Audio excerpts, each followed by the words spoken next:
우리 지난주에 요한일서 마쳤으니까 오늘 요한이서를 보겠습니다. 요한이서 1장 1절로 3절 세 절만 말씀을 봉독하겠습니다.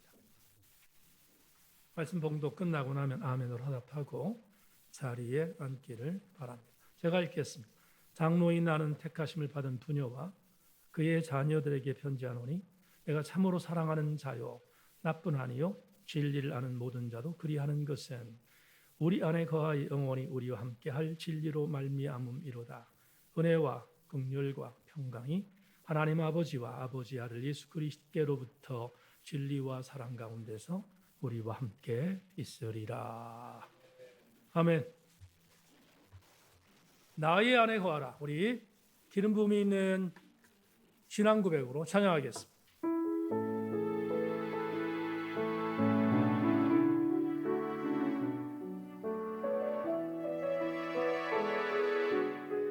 나의 안에 거하라. 나의 안에 거하라. 나는 내 하나님이니 모든 환난 가운데 너를 지키는 자라. 두려워하지 말라. 내가 널 도와주리니 놀라지 말라. 내 손 잡아주리라. 내가 너를 지명하여 불렀나니 너는 내 것이라. 내 것이라. 너의 하나님이라. 내가 너를 보배롭고 존귀하게 여기노라. 너를 사랑하는 내 여호와. 다시 한번 나의 안에 거하라. 나의 안에 거하라. 나는 내 하나님이니 모든 환난 가운데 너를 지키는 자라. 두려워하지 말라. 내가 널 도와주리니 놀라지 말라. 내 손 잡아주리라. 내가 너를 지명하여 불렀나니 너는 내 것이라. 내 것이라. 너의 하나님이라. 내가 너를 보배롭고 존귀하게 여기노라. 너를 사랑하는 고백합니다. 내가 너를 지명하여 내가 너를 지명하여 불렀나니 너는 내 것이라. 내 것이라. 너의 하나님이라. 내가 너를 보배롭고 존귀하게 여기노라. 너를 사랑하는 내 여호와. 너를 사랑하는 내 여호와라. 너를 사랑하는 내 여호와.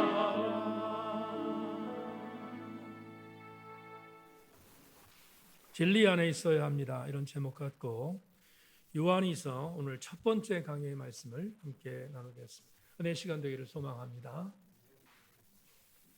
개인적으로 제 신학교 한 10년 정도 선배 되신 정영성 목사님이라는 목사님 계십니다. 대구에서 사역하고 계시는데 정말 존경하는 그런 선배 중에 한 분입니다.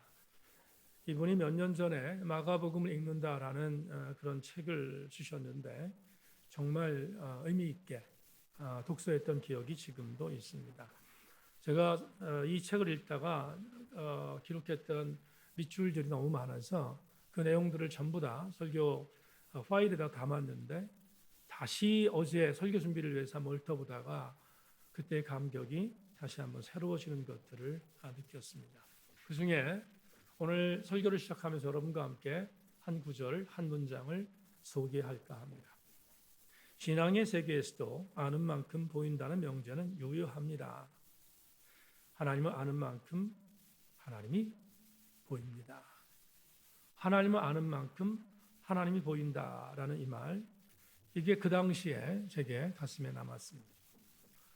여러분 어제 호세아 4장 새벽에 나누었습니다.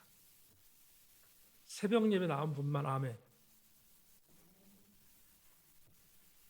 이렇게 얘기하면 좀 경쟁심이 불러일으켜질 줄로 믿는데 잘 안 되네요. 호세아 4장 1절 어제 나눴는데 여러분들에게 읽어드립니다. 이스라엘 자손들아 여호와의 말씀을 들으라. 여호와께서 이 땅 주민과 논쟁하시나니 이 땅에는 뭐가 없습니까? 진실이 없고 또 뭐가 없습니까? 인애도 없고 마지막으로 뭐가 없습니까? 하나님을 아는 지식이 없다. 어제 새벽에 이 말씀을 드리다가 북왕국 이스라엘의 가장 강력했던 전성기였던 여로보암 2세 때 세 가지가 없었음을 나누었습니다. 진실도 없고 인애도 없다. 그런데 정말 중요한 것, 하나님을 아는 지식이 없다라고 예언서에서 고발합니다. 하나님을 아는 지식이 없다 보니까 북왕국 이스라엘 백성들은 아는 게 없어서 멸망하게 되었습니다. 그래서 이 지식이라는 단어, 하나님을 아는 지식이라는 단어가 중요한데 이 지식이라는 히브리어 다하트라는 단어는 우리 인간이 얻을 수 있는 지식의 총량, 지혜의 총량 전체를 의미합니다. 대체적으로 지혜라고 하면 호크마라는 단어를 많이 쓰지만 다하트라는 단어는 인간이 배워서 알 수 있는 지식의 총량을 의미하는 단어이기 때문에 지식은 우리에게도 굉장히 중요한 의미를 갖고 있습니다. 다하트를 설명하기 위해 어제 있었던 이야기 잠깐 나눌까 합니다. 정순영 원사님이 얼마 전에 봉화에 있는 따님이 밤을 아마 보내셨던 것 같습니다. 그래서 그 밤을 저에게 지금 보내주셨습니다. 봉화 밤 정말 맛있습니다. 맛있으면 맛있는지 아시기 바랍니다. 맛있습니다. 그런데 그 밤을 아내가 삶았습니다.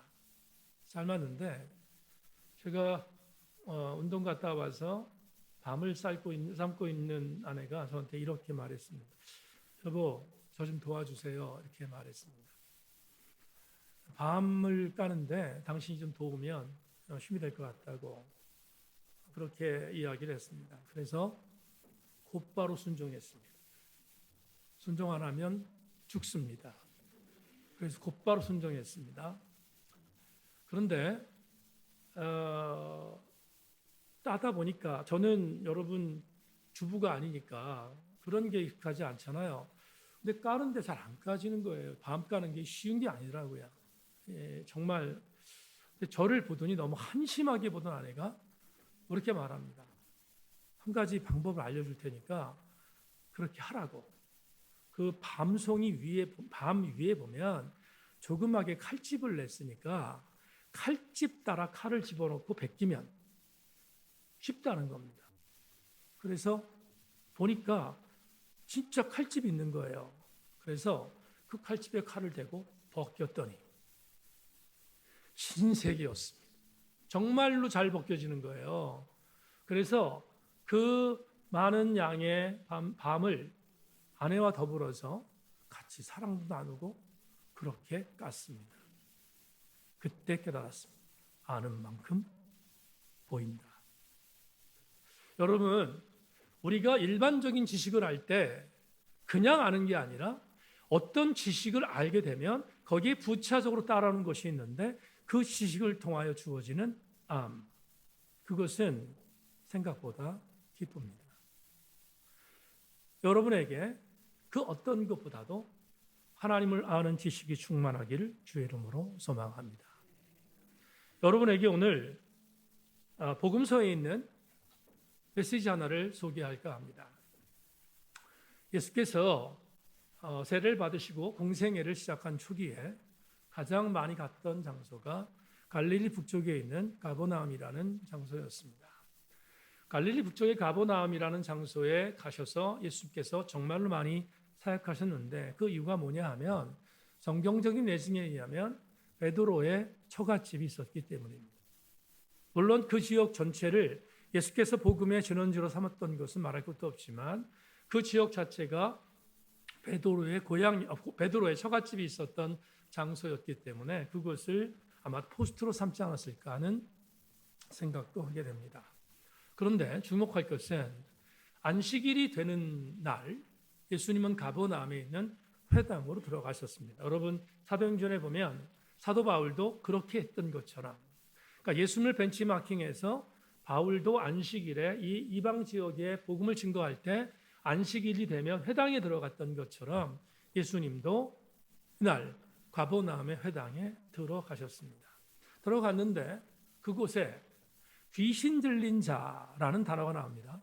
귀신 들린 자가 있었다. 데몬 포제션이라는 말을 쓰는데요. 귀신에게 들려 있는 자가 있었다. 이렇게 표현합니다. 그런데 예수께서 들어오셨습니다. 회당에 들어오자 이 귀신 들린 자가 미리 반응합니다. 왜냐하면 예수 그리스도의 권위가 느껴졌기 때문입니다. 그래서 뭔가 예수께서 공격하기 이전에 선제 공격을 해야겠다 생각을 하고, 그리고 귀신 들린 자 속에 있는 귀신이 예수 그리스도에게 이렇게 선제 공격을 합니다. 누가복음 4장 35절 자막 보십시오. 예수께서 꾸짖어 이르시되 잠잠하고 그 사람에게서 나오라 하시니 귀신이 그 사람을 무리 중에 넘어뜨리고 나오되 그 사람은 상하지 아니한지라. 미안합니다. 34절부터 읽겠습니다. 미안합니다. 34절에 선제 공격이 이렇습니다. 다시 나사렛 예수여, 우리가 당신과 무슨 상관이 있나이까? 우리를 멸하러 왔나이까? 나는 당신이 누구인 줄 아노니 하나님의 거룩한 자니이다. 지금 귀신 들린 자의 몸속에 있는 귀신이 예수께서 가버나움의 회당에 들어오자마자 선제 공격을 합니다. 당신 여기에 왜 왔습니까?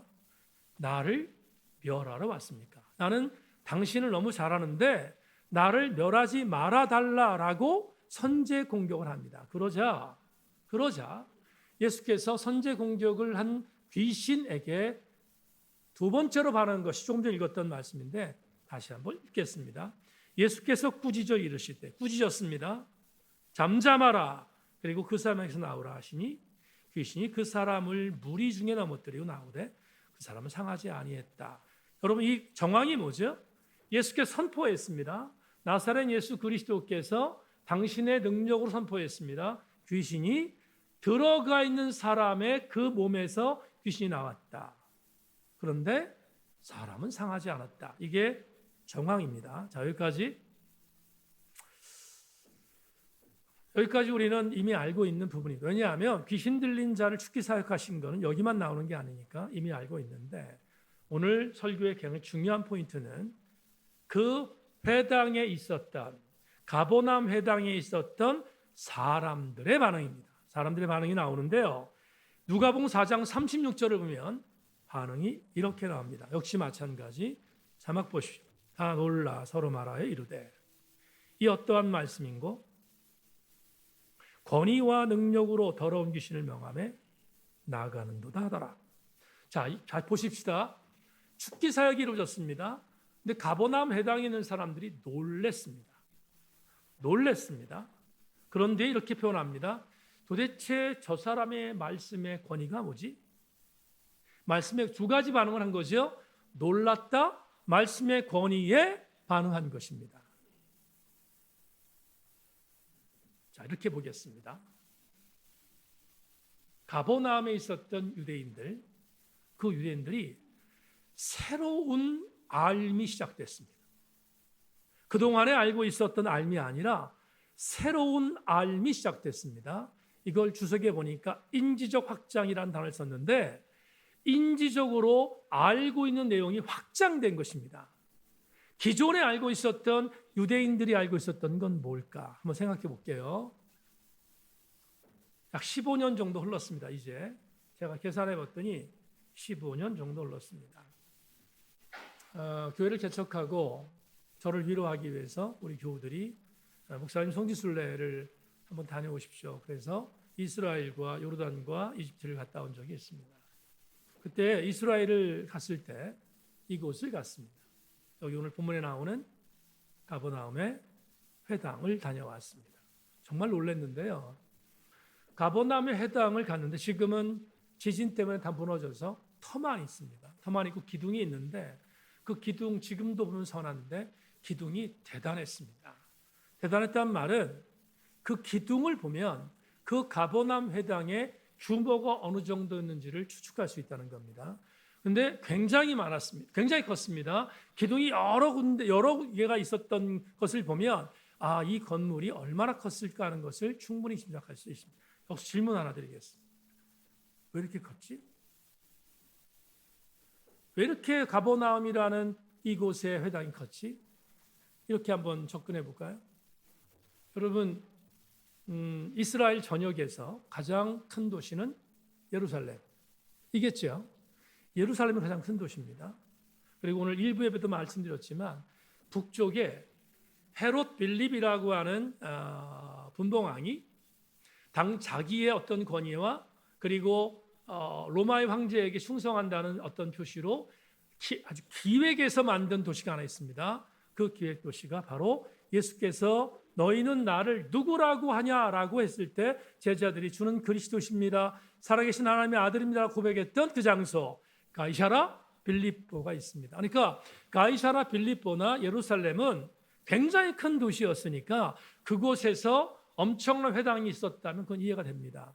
여러분 예루살렘에 헤롯 성전이 있었으니까 엄청난 헤롯 성전 지난 수요일 날에 봤잖아요. 그런 성전이 있었던 것은 이해가 됩니다. 왜냐하면 대도시니까. 그런데 갈릴리 북쪽에 있었던 가버나움은 대도시가 아닙니다.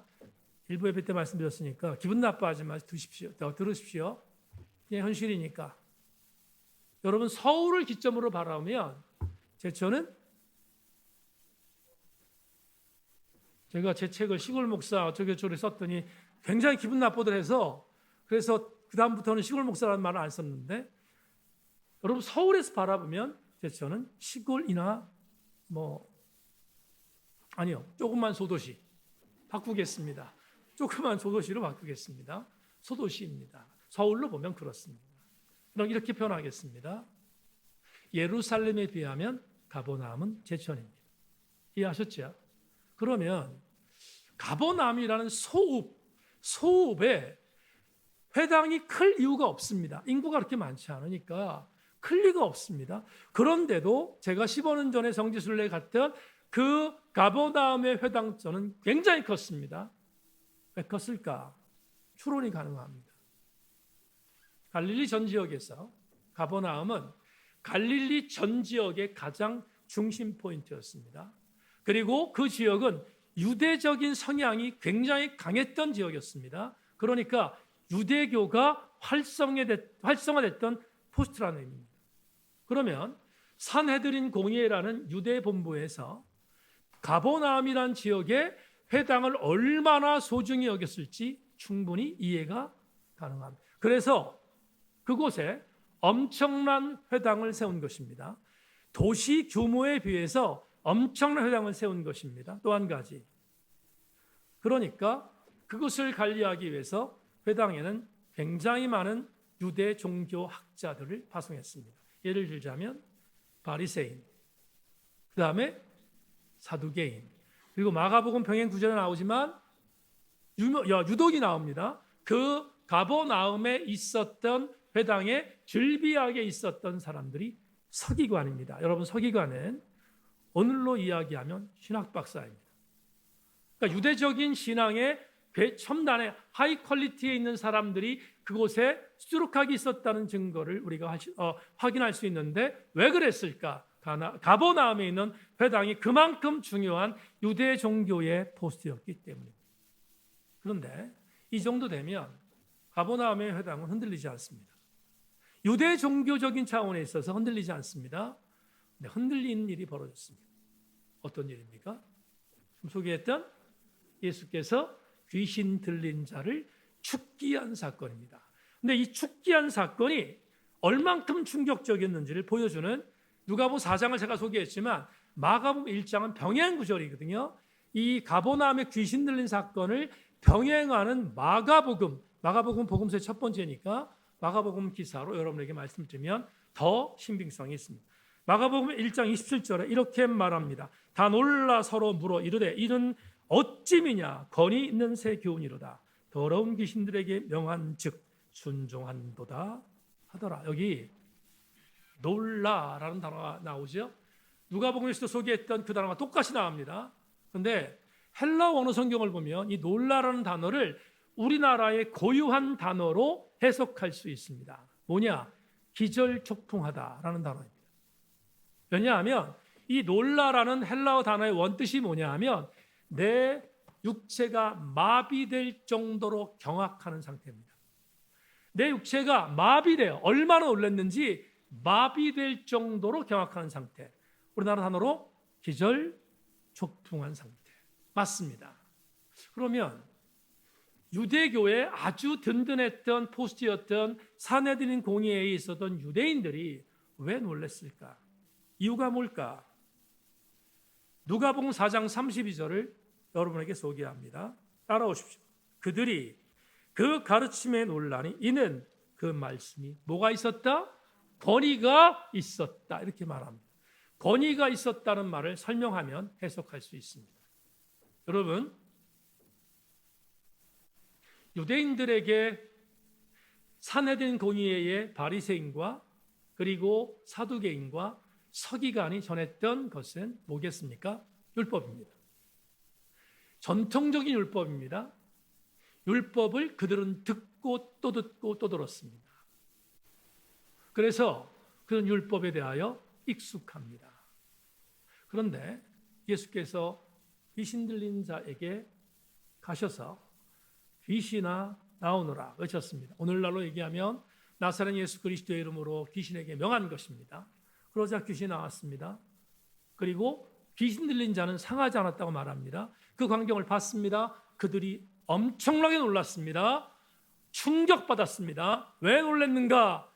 예수께서 나사렛 예수의 이름으로 선포했던 귀신 들림의 역사는 이론이 아니라 삶이었기 때문입니다. 이론이 아니었습니다. 율법의 이론이 아니라 역사하는 역동이었어요. 다시 말하면 하나님의 능력이었기 때문입니다. 여러분, 하나님의 능력이 임하면 이론을 회파합니다. 사단의 견고한 진을 회파하는 것은 하나님의 능력인 줄로 믿습니다. 여러분, 사단의 견고한 진을 회파하는 것은 성경에 기록되어 있는 이론이 아니라 그 이론이 나에게 레마로 적용되어 그 레마가 나를 후벼파고 나를 깨트리고 나를 날선검으로 무장하게 만들면 그때 비로소 우리는 역동하게 되는 것입니다. 그러니까 이론이 아니라 하나님의 능력이었음을 말씀을 통하여 경험했던 그들은 기절촉통한 것입니다. 이해되시면 아멘. 그렇습니다. 바로 이런 부분이 지금 이 본문에서 누가복음 4장이라는 본문에서 우리에게 주어지고 있습니다. 그러면 한 가지 마지막으로 질문할 게 있습니다. 예수님은 어떻게 그런 능력의 주인공이 되었을까? 도대체 그분은 어떤 분이길래 그런 능력을 갖고 계신 분일까? 그게 오늘 여러분과 택한 요한 2서 1장 1절 3절을 보면 답을 찾을 수 있습니다. 그래서 여태까지 여러분이 성경 내중을 통하여 오늘 본문에 들어가기 위해 이 말씀을 드린 것인데 이제 본문을 여러분 잠깐 보십시다. 1절부터 3절까지 다 같이 읽겠습니다. 장로인 시작. 장로인 나는 택하심을 받은 부녀와 그의 자녀들에게 편지하노니 내가 참으로 사랑하는 자요 나뿐 아니라 진리를 아는 모든 자도 그리하는 것은 우리 안에 거하여 영원히 우리 함께할 진리로 말미암음이로다. 은혜와 긍휼과 평강이 하나님 아버지와 아버지의 아들 예수 그리스도께로부터 진리와 사랑 가운데서 우리와 함께 있으라. 다 같이 아멘합니다. 여러분, 이 구절을 보면 세 번에 걸쳐 나온 단어가 있습니다. 알레데이아라는 진리입니다. 진리라는 단어가 세 번에 걸쳐서 등장합니다. 그러면 이 진리라는 단어가 세 번에 걸쳐서 요한이서 저자를 통하여 선포된 이유, 그걸 접근하겠는데 요한이서 1장 1절로 3절의 말씀을 유진 피터슨의 메시지 번역으로 다시 한번 여러분에게 읽겠습니다. 따라오십시오. 사랑하는 회중 여러분, 여러분의 목회자인 나는 진리 안에서 여러분을 사랑합니다. 나만 그런 것이 아니라 영원토록 우리 안에 머물러 계시는 진리를 아는 모든 사람들이 여러분을 사랑합니다. 하나님 아버지와 아버지 아들 예수 그리스도께서 주시는 은혜와 자비와 평화가 진리와 사랑 안에서 우리와 함께 하기를 바랍니다. 이 구절을 유진 피터스의 메시지를 읽었습니다. 왜 그랬는가? 이해를 좀 쉽게 하겠는데요. 본문이 이런 뜻입니다. 요한 2서의 저자는 자기의 정체를 밝힙니다. 어떤 정체냐? 자기를 장로라고 말합니다. 자기를 장로라는 직분으로 자기를 소개합니다. 1장 1절에 말하고 있습니다. 장로인 나 요한은 그랬으니까 장로입니다. 이 요한 2서의 저자는 장로인데 누구에게 썼는가 말할 것도 없이 요한 공동체에 있는 형제들과 자매들에게 썼습니다. 요한 공동체에 있는 형제와 자매들에게 썼는데 장로인 자기가 어떠한 정체성을 갖고 있는지를 말합니다. 여러분, 서영석 교수의 주석 하나를 읽겠습니다. 요한이서 저자는 자신을 장로라고 언급하고 있다. 이 당시 저자 장로라고 하면 그리스어로 프레스피테로스라고 하는데 요한 공동체 내부에서 원로에 해당하는 나이 든 자를 의미할 수 있다. 그러나 여러분 주목하십시오. 그러나 여기서 요한이서입니다. 요한이서에서는 요한 공동체 안에서 공동체를 위하여 권면할 만한 지위에 서 있는 사람 정도로 해석할 수 있다. 자, 여러분, 나이 든 장로가 아니라 리더입니다. 리더. 지금 요한이서의 저자는 리더인데 리더는 진리를 강조하고 있습니다. 강조하면서 이렇게 말한 겁니다. 세 가지를 말하고 있는데 내가 요한 공동체에 있는 지체들 사랑합니다. 첫째입니다. 내가 요한 공동체, 지금 편지를 받고 있는 독자들, 요한 공동체에 있는 족자들을 사랑합니다. 첫 번째입니다. 두 번째, 나만 사랑하는 게 아니라 나와 같이 똑같이 진리 안에 있는 형제들이 여러분을 사랑합니다. 두 번째죠. 진리 안에 있는 또 다른 나의 형제와 자매들이 여러분을 사랑합니다. 세 번째, 이렇게 말합니다. 그런데 이 편지를 받는 여러분, 요한 공동체의 지체들입니다. 여러분들도 우리 주 예수 그리스도라는 그분이 주시는 은혜와 평강과 긍휼이 여러분에게 있기를 원하며 여러분들도 그리스도의 진리 안에 있기를 소망합니다. 이 세 가지를 얘기하여 오늘 본문에서 이 세 가지를 말합니다. 결국 요한이서 1장 1절 3절에서 저자는 사랑할 수 있는 능력, 사랑을 통하여 함께 권면할 수 있는 능력, 그리고 이 모든 능력의 원천이 예수 그리스도라는 진리 안에 있음을 선언한 것입니다. 그러면 우리는 오늘 조금 전에 질문했던 내용을 알게 됩니다. 예수께서 왜 그렇게 엄청난 능력을 행하실 수 있었을까? 귀신 들린 자를 왜 내쫓는 능력이 그분에게 있었을까? 우린 답할 수 있습니다. 예수 그리스도 그분은 진리 자체이신 하나님의 아들이시기 때문입니다.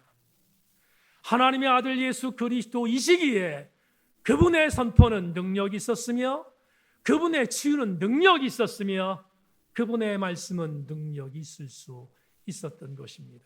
그렇다면 오늘 설교를 통하여 레마에 도착했습니다. 내가 그 능력을 부여받는 그리스도인이 되려면 요한 2서의 저자가 요한 2서의 공동체의 수신자들에게 했던 말 그대로 나도 그렇게 되려면 어떻게 하면 되겠는가? 내가 능력을 부여받고 내가 치유 역사를 감당할 수 있는 아름다운 하나님의 사람이 되려면 한 가지를 전제하라는 것입니다. 오늘 1장 1절 3절에서 그걸 우리에게 제시하고 있습니다. 여러분 능력 있는 그리스도인이 되려면 한 가지를 천착해야 합니다. 자막 보겠습니다. 제천생교에 속해 있는 우리 모든 성도들 단 한 명의 예외 없이 진리 그 자체이신 예수 그리스도 안에 사시기를 소망합니다. 진리 자체이신 예수 그리스도의 그분 안에 사시는 저와 여러분 되기를 주님의 이름으로 소망합니다.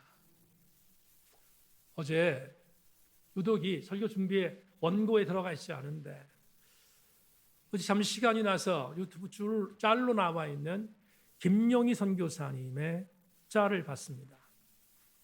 그분은 어떤 분이죠? 제천에 연합성에 또 한번 오셨는데 그 김용희 선교사님이 이런 선교를, 이런 사역을 합니다.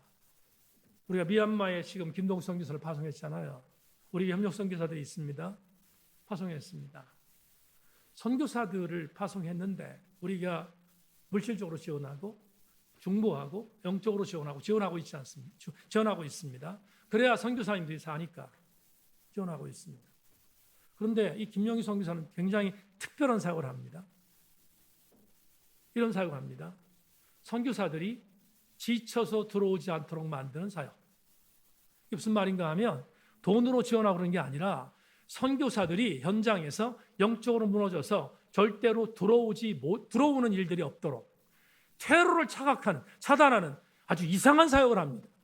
그러니까 선교사님들에게는 김용희 선교사가 굉장히 비난의 대상입니다. 돈도 주지 마라. 니들이 알아서 다 먹고 오기 서약해. 자비랑 선교를 하도록 만드는 강력한 메신저 중에 한 명이 김용희 선교사입니다. 네, 어제 김용희 선교사의 유튜브 짤을 봤습니다. 어느 집회에서 말했는지 모르겠지만 가슴에 와닿는 게 있습니다. 우리 교회 모태신앙인들이 있습니까? 용서하고 들으시기를 바랍니다. 모태신앙인들 집회였는지 모르겠습니다. 모태신앙인들에게 이렇게 말합니다. 여러분, 모태신앙인들 들으십시오.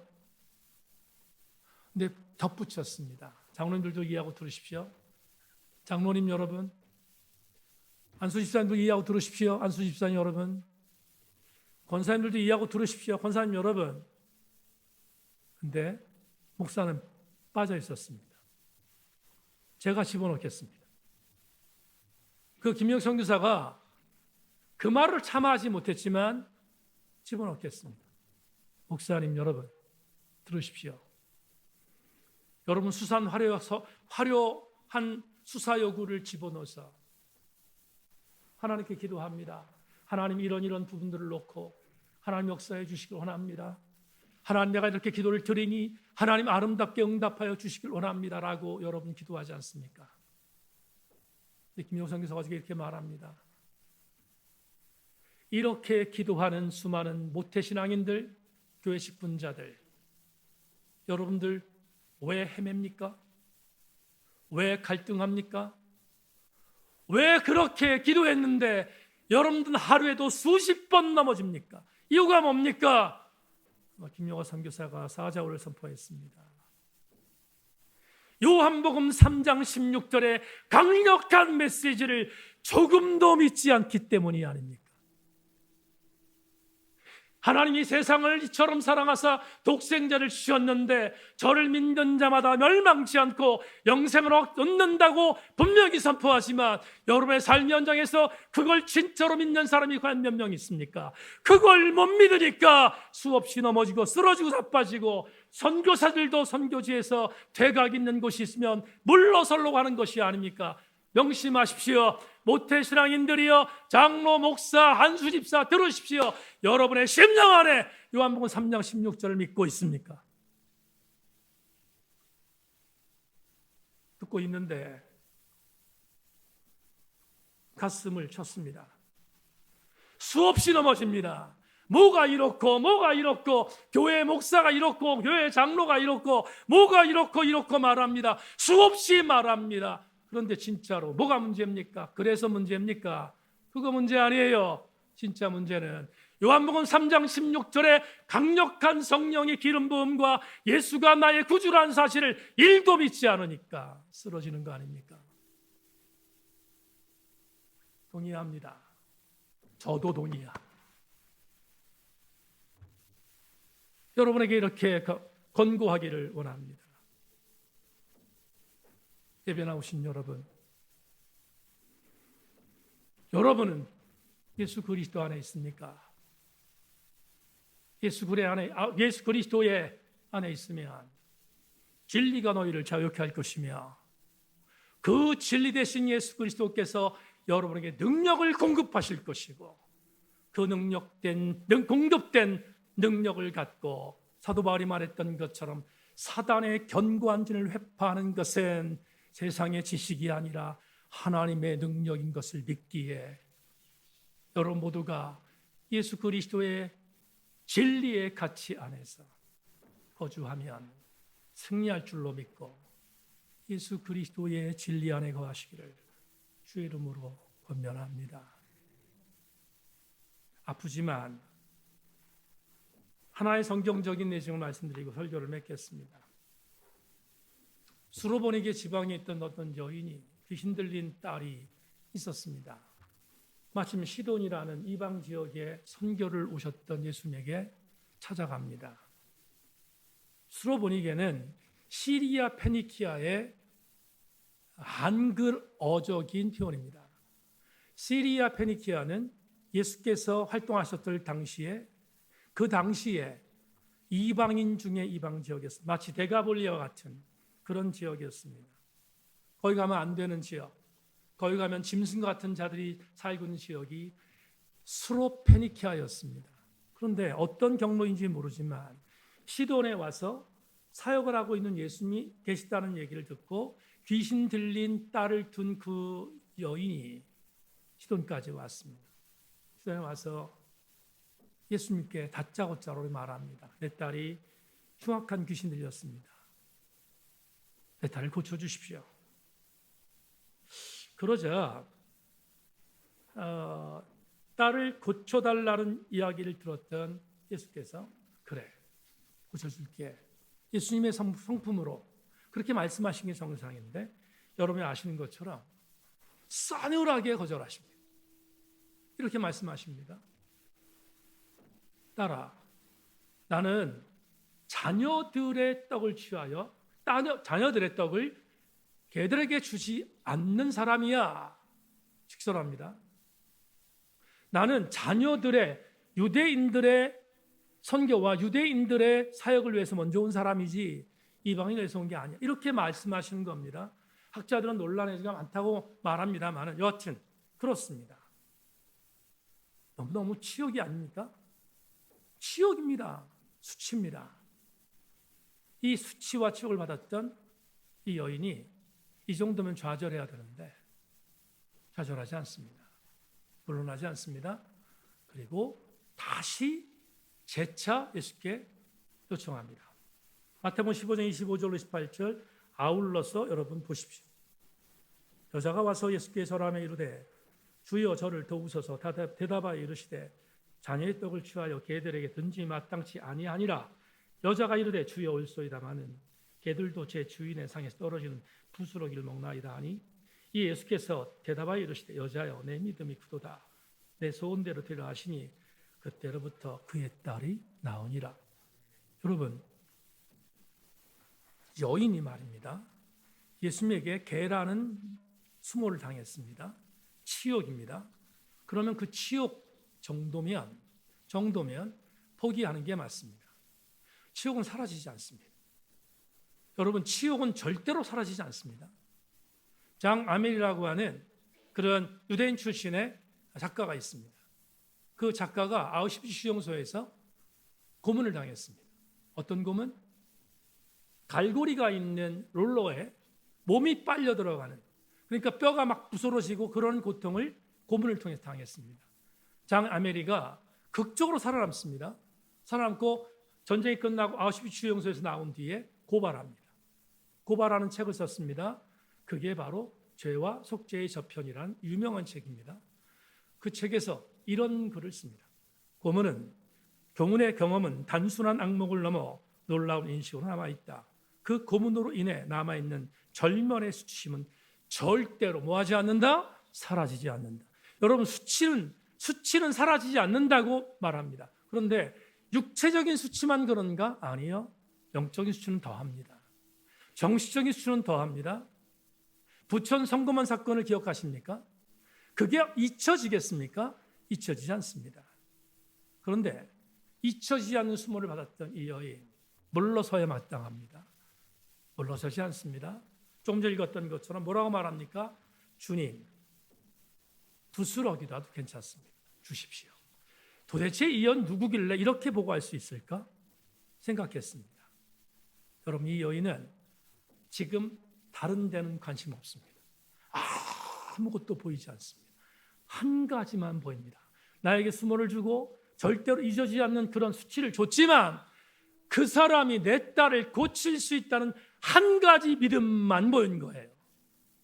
한 가지 믿음, 아는 만큼 보이는 것처럼 그걸 받습니다. 이렇게 바꿉니다.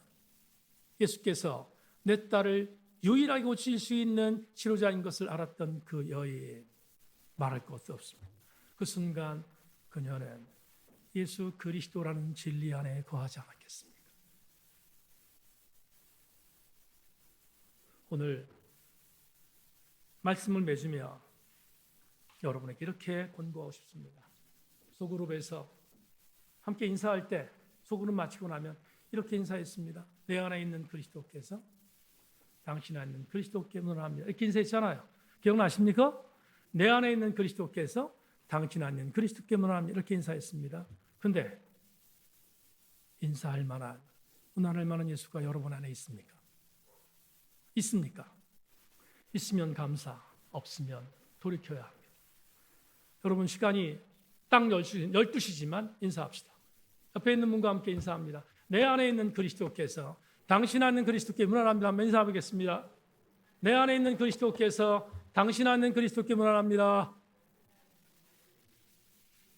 예수 그리스도 안에 거하시기를 주의 이름으로 축원합니다. 말씀 맺겠습니다.